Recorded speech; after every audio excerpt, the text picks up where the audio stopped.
करेंगे तो सुख कैसे मिलेगा। इसीलिए ये ब्रह्मा कुमार संजय हंस ओम शांति रिट्रीट सेंटर गुरुग्राम से है। ये ध्यान से सुनेंगे। मेरा लौकिक जन्म 4 महीनों के बाद सन 1972 में हुआ, जिस कारण बहुत लाड़ प्यार से लालन पालन हुआ। मैं जन्म से ही वैष्णो देवी का भगत था। मैं जन्म से ही वैष्णो देवी का भगत था। उनके प्रति बड़ी श्रद्धा भावना थी। जैसे बड़ा हुआ तो राष्ट्रीय स्वयं सेवक संघ से जुड़ा। वहां मेरे अंदर देश प्रेम की भावना, त्याग की भावना जगने लगी। फिर मैं और संस्थाओं में भी जाने लगा। जब 1992 में बाबरी ढांचा टूटा तो मैं भी वहां गया था। वापस आकर मैंने देखा कि मंदिर टूट रहे हैं, तो मैंने मन ही मन भगवान को पुकारा, तू ही अल्लाह, तू ही राम, तेरे मंदिर टूट रहे हैं, तेरी मस्जिद टूट रही है, तू कैसा भगवान है। मैं नास्तिक हो गया। देश के प्रति इसकी भावना थी इस भाई की। और जब इसने देखा कि बाबरी ढांचा टूटा गया हो तो वहां गया था। वहां से वापस आकर मैंने देखा कि मंदिर टूट रहे हैं। मंदिर टूट रहे हैं। मैंने मन ही मन भगवान को पुकारा, मन अंदर ही अंदर भगवान को पुकारा,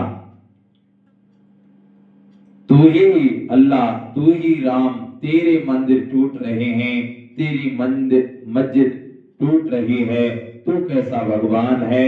मैं नास्तिक हो गया। रद्दी में निकली जीवन को पलटाने वाली अद्भुत जीवन कहानी किताब। जब 1993 में घर की रद्दी बेच रहा था तो मैं उसमें एक किताब निकली। जीवन को पलटाने वाली अद्भुत जीवन कहानी। मैंने वह किताब अलग रख दी और बाकी सब रद्दी बेच दी। जैसे जैसे उस किताब को पढ़ता गया मेरे रोंगटे खड़े होते गए। मैं उस किताब को जैसे जैसे पढ़ता गया ना, रोंगटे खड़े होते गए। प्रेम के आंसू आंखों से आने लगे और मन ही मन कहने लगा, किताब में वर्णित इस महान पुरुष से मिलकर ही रहूंगा। मन ही मन संकल्प किया किताब पढ़ते समय कि इस महान पुरुष से मैं मिलकर ही रहूंगा। उसी समय रात्रि को ब्रह्मा कुमारी सेंटर पहुंच गया। रात्रि को ब्रह्मा कुमारी सेंटर में पहुंच गया। निमित बहन से कहा, मुझे जानना है कि आप क्या सिखाते हो। उन्होंने अगले दिन से कोर्स के लिए बुलाया। मेरा कोर्स 21 दिन में पूरा हुआ, क्योंकि मेरे प्रश्न बहुत रहते थे। जो भाई का अनुभव सुन रहे हैं, इनका प्रश्न इतने थे कि 21 दिन में इनका कोर्स पूरा हुआ।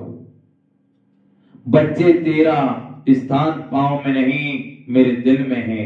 इसके बाद में धीरे धीरे ज्ञान में चलने लगा तो लगा, पर मन में एक आवाज आती थी कि ज्ञान तो सत्य है, पर यहाँ कहते हैं कि यह ज्ञान भगवान दे रहे हैं। मन में सोचता था कि ज्ञान तो सही है भाई, लेकिन ये सभी कहते हैं कि भगवान स्वयं ज्ञान दे रहे हैं। स्वयं गीता का भगवान आकर के सत्य गीता सुना रहा है। इतनी ऊंची हस्ती भगवान इन साधारण बहनों के पास कैसे आ सकता है। मन में सोच रहा था भाई, इतनी ऊंची भगवान सर्वशक्तिमान इस साधारण बहनों के पास कैसे आ सकता है। कुछ महीनों बाद मुझे कहा गया कि माउंट आबू चलो, वहां भगवान का अवतरण होता है। कुछ कुछ ही महीनों के बाद मुझे कहा गया कि माउंट आबू चलो, वहां पर भगवान का अवतरण होता है। मैं सहज ही चलने को तैयार हो गया। वहां पहुंचा तो मुझे अनेक वरिष्ठ भ्रातागण से मिलाया गया। ओम शांति भवन में शिव बाबा का अवतरण हुआ, मिलन हुआ, दिव्य शक्ति का एहसास हुआ। वहां से जब वापिस चलने लगा, चलने का समय हुआ, वहां से मधुबन से माउंट आबू से जैसे ही वापिस चलने का समय हुआ तो बहन जी ने कहा कि आप शिव बाबा के कमरे में ध्यान कक्ष में जाओ, छुट्टी लेकर आओ। दीदी ने कहा कि तुम शिव बाबा के कमरे में जाओ और बाबा से छुट्टी लेकर आओ। मैं शिव बाबा के कमरे में जाकर प्यार भरी रोह रोहान कर रहा था। तभी मुझे अनुभव हुआ कि ब्रह्मा बाबा के चित्र से निकलकर मेरे सामने आ गए। मैं भाव विभोर होकर उनके पांव छूने लगा। बाबा मुझे उठाकर बोले, बच्चे तेरा स्थान पांव में नहीं मेरे दिल में है। बाबा के रूम में जैसे ही भाई बैठा, देखता है क्या, बाबा की चित्र से ब्रह्मा बाबा जिनकी शरीर में शिव बाबा विराजमान थे, तो उनको जैसे ही कहा, बच्चे मैं तेरा हूं, तेरे लिए आया हूं। और ये भाई जैसे ही पांव में छूने लगे, पांव को जैसे धूप मारने लगे, तो कहा, बच्चे तुम्हारा स्थान पैर में नहीं सीने में, तुम तो मेरे बच्चे हो। तो पांव छूने लगा और बाबा ने मुझे उठाकर बोले, बच्चे तेरा स्थान पांव में नहीं मेरे दिल में है। ये कहकर बाबा ने मुझे गले लगा लिया। बहुत प्रेम के आंसू आए, आनंद आ गया, ये अनुभव दिल को छू गया। वापस आते वक्त भी ऐसा लगने लगा कि बाबा साथ चल रहे हैं, बाबा साथ साथ दिखाई दे रहे हैं। ऐसा महसूस हो रहा था कि बाबा साथ चल रहे हैं। ईश्वर नशा चढ़ गया। घर आकर विचार आने लगे कि जैसा अनुभव माउंट आबू में हुआ वैसा यहाँ भी हो तो मानो। अब ये भाई सोचने लगा, जैसा माउंट आबू में अनुभव हुआ ऐसा ही अनुभव यहाँ हो तो मैं मानूं, तो मैं मानूं। जो विधि आत्म प्रकाश भाई जी ने, सूरज भाई जी ने सिखाई थी कि मैं प्रतिदिन शाम को 6 बजे ही दुकान बंद करके कभी कभी सेंटर पर, कभी गार्डन में एकांत में उसी विधि से योग करने लगा। एक दिन अनुभव हुआ,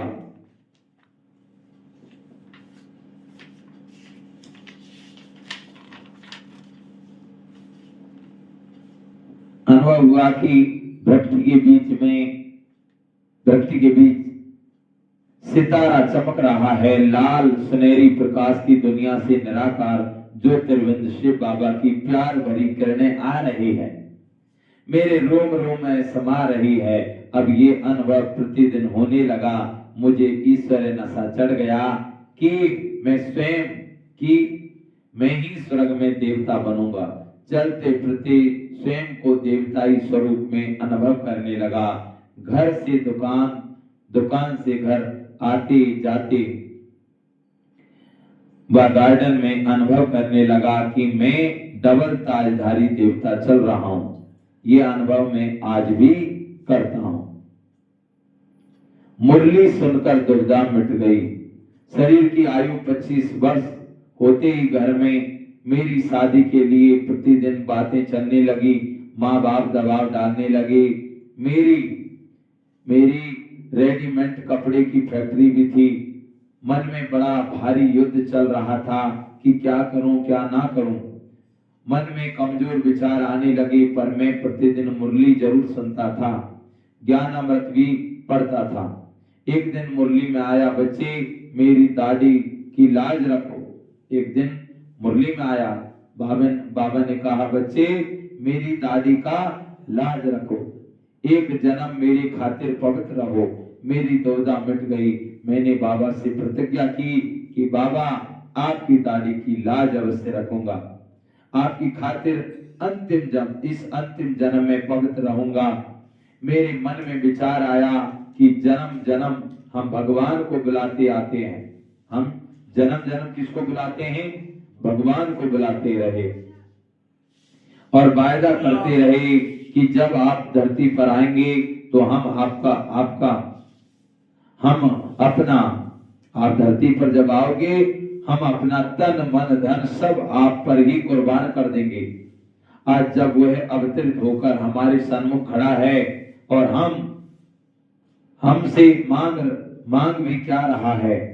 कोई हीरे मोती नहीं, लेकिन आत्मा में भरा हुआ कूड़ा कबाड़ ही तो मांग रहा है। बाबा क्या मांग रहे हैं हम सभी से? कूड़ा कबाड़, कचरा, बुराइयां ही तो मांग रहा है, अपवित्रता ही तो मांग रहा है। तो क्या हम एक जन्म भगवान को पवित्रता का सहयोग भी नहीं दे सकते? मेरी अंतरात्मा अंदर ही अंदर मंथन करने लगी अपने आप को और निष्कर्ष ये निकला कि चाहे कुछ भी हो जाए इस अंतिम जन्म में मैं परमात्मा के कार्य में पवित्रता का सहयोग अवश्य ही दूंगा। मैंने फैक्ट्री बंद कर दी, दुकान छोटे भाई को दे दी और माउंट आबू चला गया। आगे आग में रहकर स्वयं को बचाने का पुरस्कार। 3 महीने बाद माता पिता भाई माउंट आबू आ गए और बोले कि तू जैसे चाहता है वैसे रह, पर घर पर ही रह। घर पर आकर मैंने फोटोग्राफी और इन्वर्टर बैटरी का काम शुरू किया। मैं शादियों में जाता तो अभ्यास करता कि मैं लाइट के शरीर में बाबा की छत्र छाया में हूं।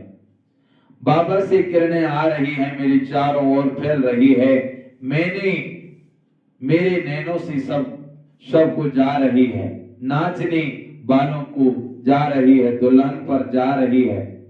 आग में रहकर स्वयं को बचाने का ये पुरुषार्थ था। दुकान पर एक बार मेरा पड़ोसी सिर पकड़कर बोला, भाई 12,000 का खर्चा हो गया, बेटा ऑपरेशन हुआ है। अंदर ही अंदर मेरे मन में सुखद विचार आया कि वहां मेरा बेटा शिव तो बिना कुछ खर्च किए मेरा हो गया। मैंने शिव बेटे के जन्म की गिफ्ट बाबा के घर में दी, किसी को भी नहीं बताया कि मैं क्यों कर रहा हूं। मैं बहुत खुश हुआ। 2003 में दिल्ली सरकार भवन के जयप्रकाश भाई जी का एक अनुभव सुनने को मिला। उसमें भाई साहब ने बताया कि माउंट आबू में सुखधाम पांडव भवन की 5वीं छत पर कपड़े सुखा रहे थे कि हवा का झोंका आया और अनायास ही नीचे गिर गए। धमाका हुआ तो चारों ओर आवाज आई कि जयप्रकाश जी गिर गए। एम्बुलेंस आई। इतनी ऊंचाई से गिरने पर भी भाई साहब सहज ही खड़े हो गए। हॉस्पिटल जाकर सारी टेस्टिंग हुई, सब कुछ नॉर्मल था। उन्होंने बाबा को भोग लगवाया था। दादी से कहा, संदेश द्वारा बाबा से पूछ कर आओ कि मैं क्यों गिरा, कैसे बचा। संदेश में आया कि बच्चे के सिर पर पहाड़ जैसा पाप का बोझा था। बच्चे ने दिल से यज्ञ की सेवा की, जिससे पुण्य का पलड़ा भारी हो गया। इस कारण बाप ने बच्चे को गोद में उठा लिया। इस अनुभव से प्रेरित होकर मैंने भी ठान लिया कि शिव बाबा की सेवा बड़े दिल से व प्रेम भाव से करूंगा, अपना जीवन भी सफल करूंगा। मैंने फिर समर्पित होने का संकल्प कर लिया। व्यापार छोटे भाई को दे दिया और 20 नवंबर 2003 को पहुंच गया ओम शांति रिट्रीट सेंटर गुरुग्राम। सौभाग्य से पहली मुलाकात दादी हृदय मोहिनी जी से हुई। शुक्ला दीदी जी ने दादी जी को कहा, दादी जी ये व्यापार छोड़कर समर्पित होने आया है। दादी जी बोले, अब यह रूहानी व्यापार करेगा। दादी जी के ये बोल मेरे लिए वरदान बन गए। मैं समर्पित हो गया, बड़ी खुशी से सेवा करने लगा। कुछ महीने बाद पेपर आने लगे, तब यादगार शास्त्र रामायण का एक सीन याद आया कि जब चोरी होने का समय आया तो श्री राम जी ने श्री सीता जी को अग्निदेव को समर्पित कर दिया। मैंने भी स्वयं को आत्मा सीता समझ ब्रह्मा बाबा को अग्निदेव के रूप में याद किया तो लगा कि बाबा चित्र से निकल मेरे सामने आ गए।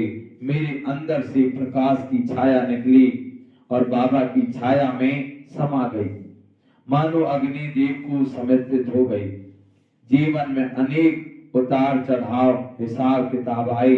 अग्निदेव ब्रह्मा बाबा ने मुझ आत्मा रूपी सीता को रावण के हर वार से बचाए रखा।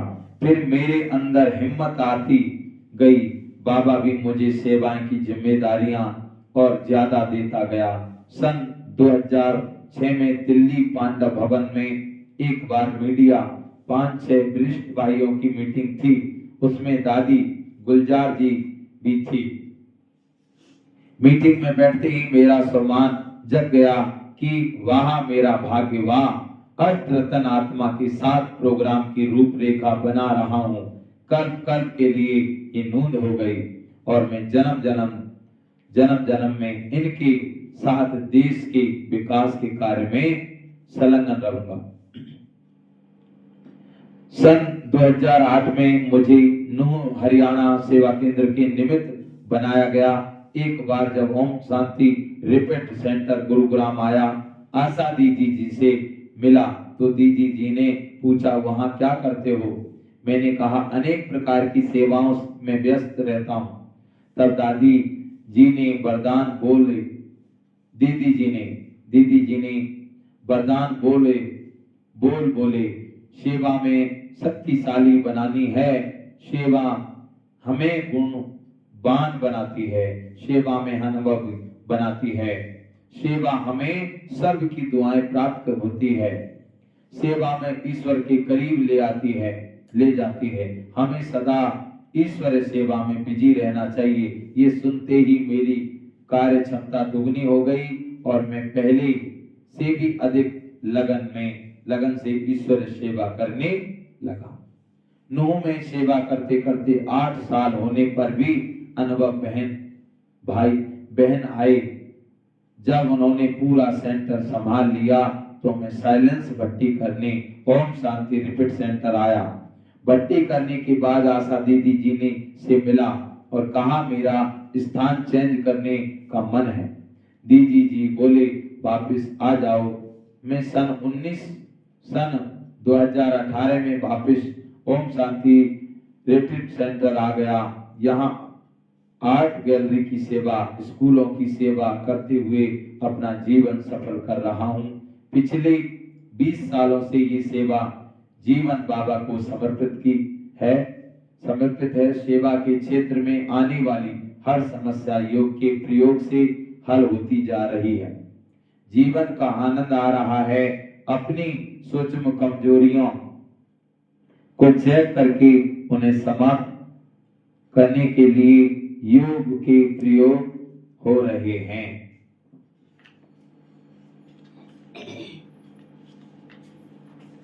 तो ये था इस भाई का अनुभव।